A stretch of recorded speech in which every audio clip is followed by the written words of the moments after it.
Welcome back.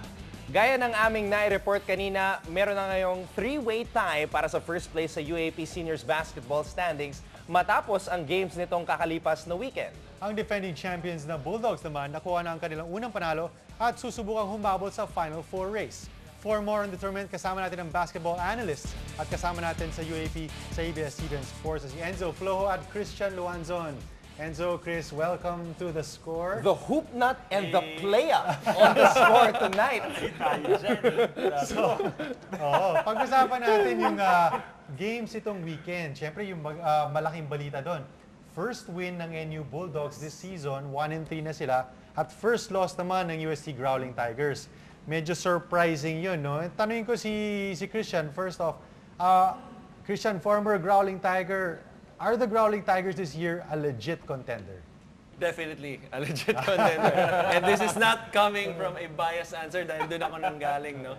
But I think actually parang they're actually the most surprising team na, to be honest, in my personal opinion. And I think some of you would agree dahil nung nag-panel meeting tayo, sa totoo lang wala sa listahan natin yan in terms of the teams that will make the Final Four.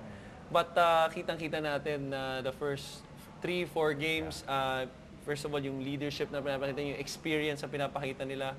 Obviously, very surprised buong bayan kay Dakiwag. But yung first loss nila, actually, kung titignan yung laro against NU, they were controlling, especially yung start ng third quarter up to the end, except yung last minute, that's when Aroga erupted for the last 4 or 6 points. But definitely a legit contender this season. Enzo, gaya ng sinabi ni Christian, unang natalo ang UST sa NU na nag-start 0-3. Defending champions, 0-3 to start the season. Nagulat ka ba na nag-struggle ang NU sa simula? At ano ang nakikita mong problema sa Bulldogs? Well, definitely. Again, defending champions. Tapos on paper, I think, at least from my perspective, this is not a solid team. Just si Aroga. Alolino's still there. You got Javilinar coming back. You got Coach E there. So on paper, it seemed like a very solid team. And they started losing these games one after the other. No? Especially that loss to UE, I think, was a jarring defeat to them. No? But even if they won against UST, it took a last shot by Aroga na fade away. Na hindi naman talaga niya tira just to beat UST. So it's a surprisingly slow start for NU. But hopefully, this win over UST will turn things around a little bit for them so that they can end the first round on a high note. Talking about that same Saturday games naman, UE versus Ateneo, two teams galing sa 2-game winning streak. Ateneo won, pero itong UE, very surprising din. They're arguably one of the most exciting teams to watch this season. And ano yung naging sekreto ng laro nila? Or ano, actually, hindi na sekreto. Ano yung naging keys for UE this season? Why are they competing so well?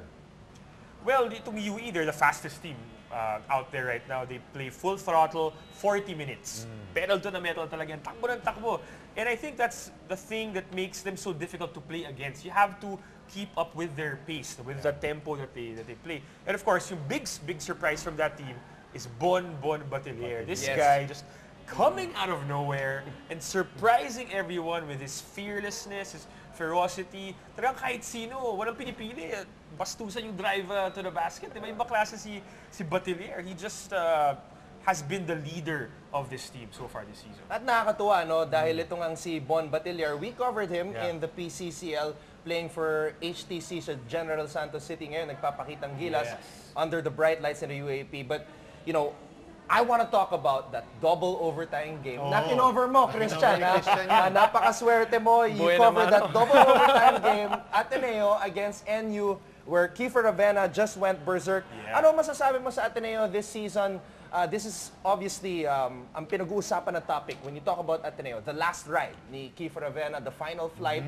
Von Pesumal finally came alive during the weekend. What do you see for Ateneo so far after the first 4 games?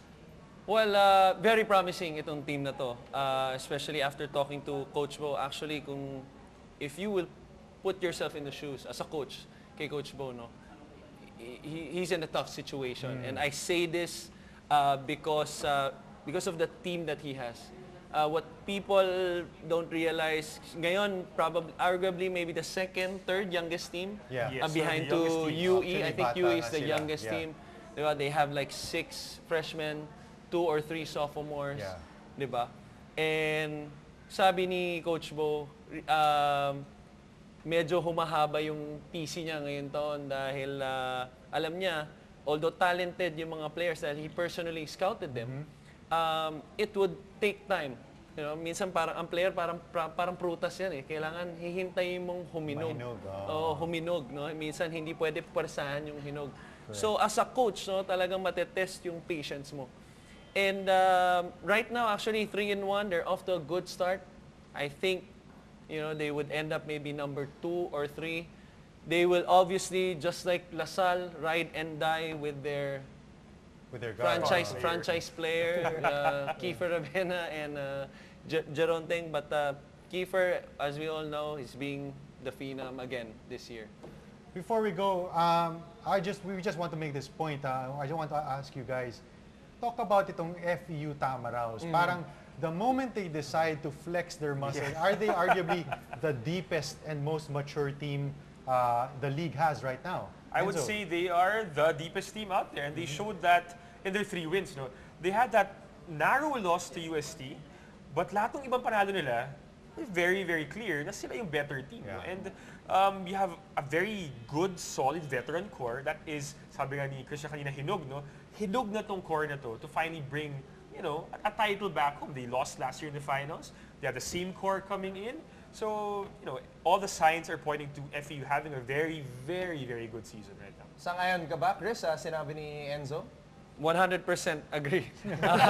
If there's one team in the UAAP right now that's aching for a championship, it's definitely FEU. And we're talking about the time of Baroka, Barakael, and lahat RR and Terrence. RR and Terrence, diba? And this team is just aching for a championship. And Uhaw na. the time is now.